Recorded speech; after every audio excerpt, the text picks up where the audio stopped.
I expect you're all famished after your long journey. Well, there's a fine stew on the fire. Bottom, will you dish up? Suppose I better I'd do.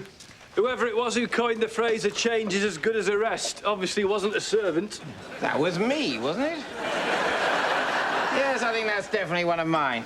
So when my gran used to say that to me when I was a tiny, tiny lad, she was quoting you then, was she? You really have got to stop taking well-known sayings and claiming you wrote them, Will. You're better than that, you know you are. So, what's this new historical crap you're writing then, Will? I'm going for the biggie, Dad. Henry VIII. Henry VIII?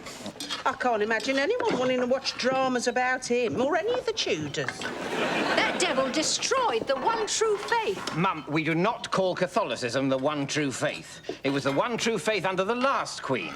Under the current crazed harridan, it is satanic heresy. Do try and keep up. I don't think Mr. Shakespeare should cover Henry VIII either, Mrs. Shakespeare. The man's life was one long catalogue of religious hypocrisy, domestic violence and murders of convenience. Sounds like my kind of play. I'm sure he had a good side, some redeeming features. Dad, he cut off 2 of his wives' heads. I am aware, my sweet. He didn't just say, oh, you don't really get me anymore, we need to give each other space. He cut off their heads. Well, sometimes with relationships, it's better to make a clean break. Now, come on, everyone. We're looking for King Harry's positive points. Well, he made Wales and England into one kingdom. I think I'll leave that out. Not making any friends on either side there.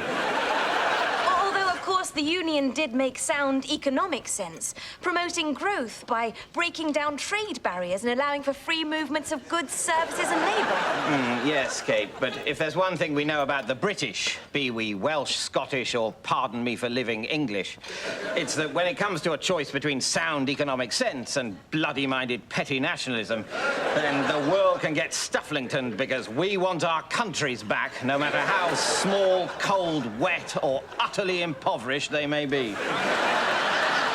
Anything else?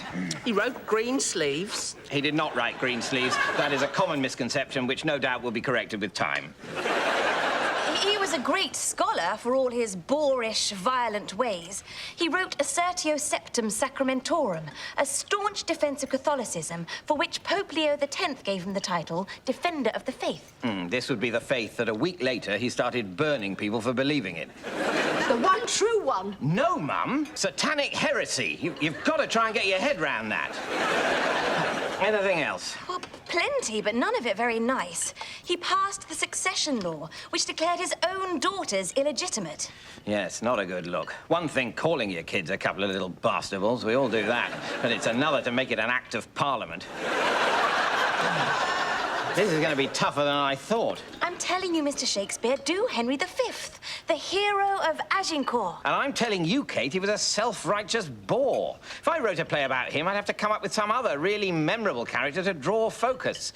Some gross and bawdy, but ultimately pathetic figure who could lead Prince Hal astray, thus mitigating his piety and creating a good dynamic for when Hal becomes king and must renounce his gadsome ways. Oh, that sounds promising. Yes, but what form would this character take? Who could I base it on? Here, Bottom, look at my parsnip. It's like a giant cod dangle with a couple of hairy Bollingbrookes. Brilliant! Yeah.